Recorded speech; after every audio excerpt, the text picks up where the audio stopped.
on demand.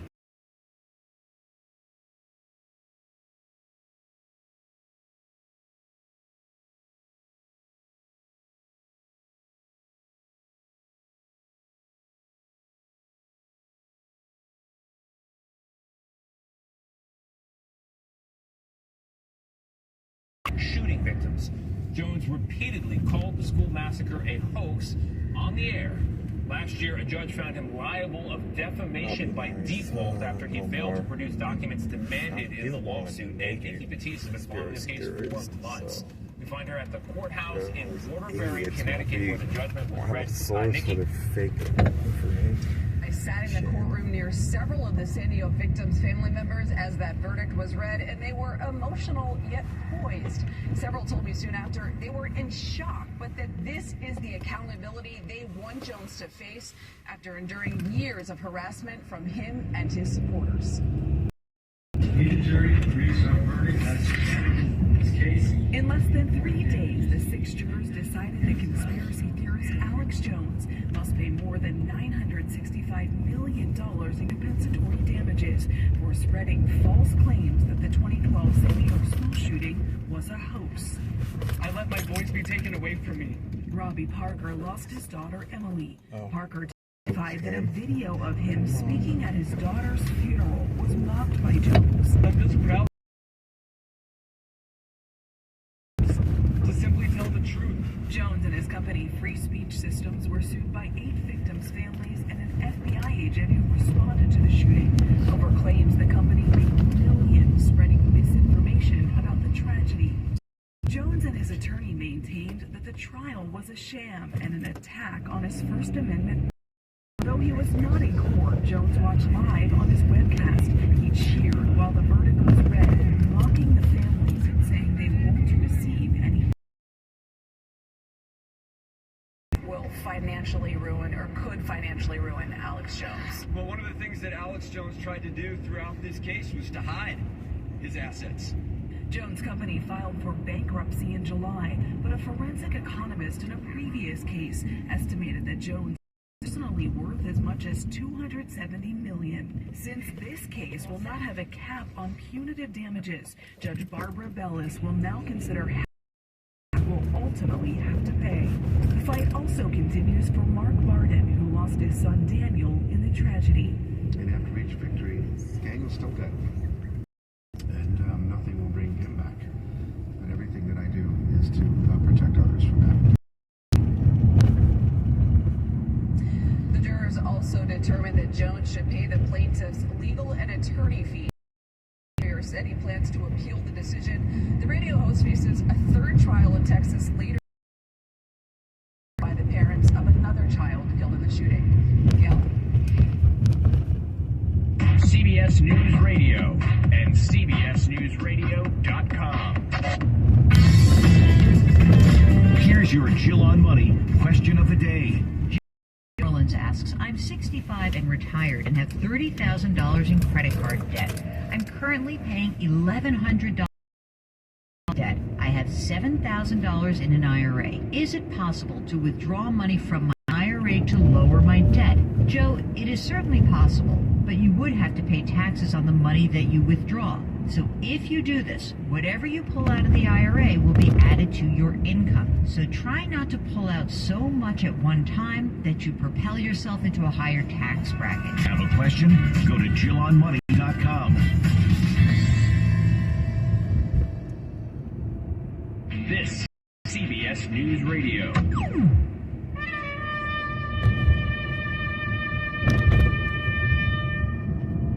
He's been called the future of bluegrass. Connor Knight introduces us to guitarist Billy Strings.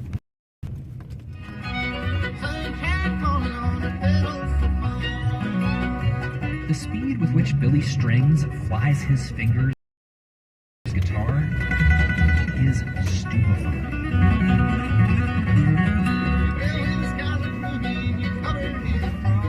He's been playing bluegrass music ever since his hands looked like this.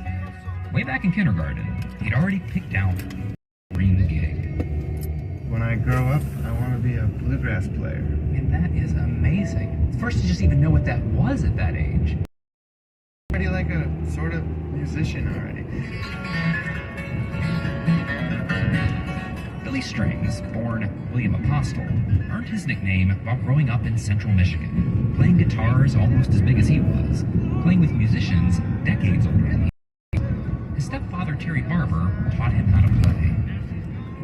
You know, playing bluegrass all night, and my dad was the party. And I was like, man, that's what I want to do. But as Strings got older, he noticed that the parties at the trailer park where he lived never seemed to stop. It was amazing, and then, you know, somewhere those parties kind of started to get a little dark. People started going to jail, and, you know, as a little kid, I'm going, oh man, what's going on, you know? Strings says his parents had fallen deep into methamphetamine addiction. In a song, Taking Water, from his Grammy Award-winning album Home, Nothing lost and nothing found. he sings about his memories of home. Friends and loved ones falling down. Can't you hear that mournful sound? It just felt like if I was there, I was going to be an addict, or go to prison, or end up dead somehow.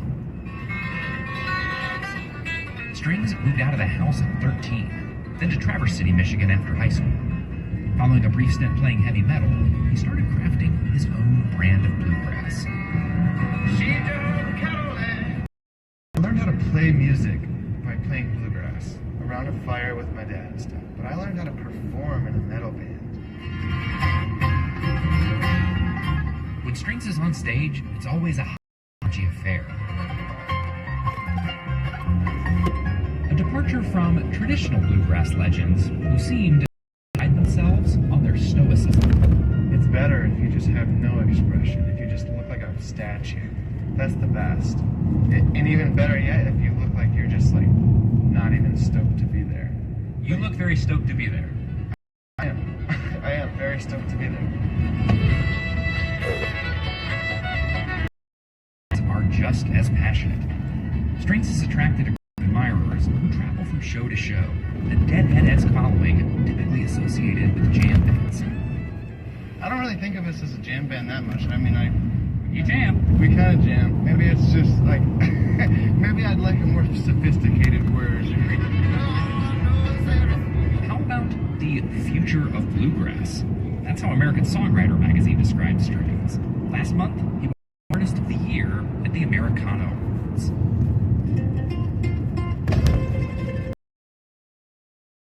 When he's not out on the road, he's relaxing on the lake. I mean, come on. You at least leave the dock, right, before that happens? Fishing near the home he recently purchased with his fiancée, Allie Dale. I spend a lot of time on yoga for solitude, you know, and I just needed to find a place near this lake because this is where I fish the most, you know. Mercy. Next album, Me and Dad, comes out next month. It's a collection of bluegrass covers recorded with a man. He says his parents have been sober for the last decade. So, like, you know, I talk about this stuff sometimes, and I worry that it will make my parents look bad or something, but, like, it's really a success story.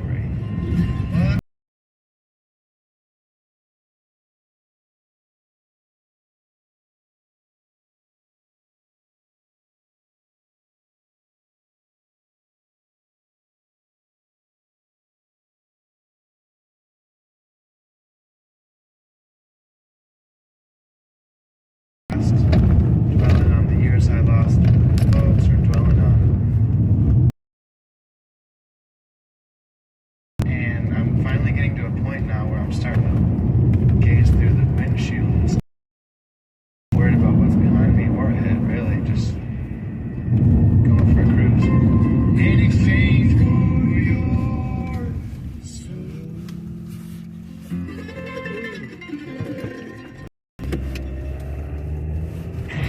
This is CBS News Radio. Chevy updates its heavy-duty pickup. This is Jeff Cooper with the Core Chronicles. Anytime you do a new version of big work trucks, you have to add more power. The most notable change is there's improved horsepower and torque in our Duramax Turbo Diesel. Those numbers bump up to 470 horsepower and 975 pound-feet of torque, respectively. Chevy Shed, all set.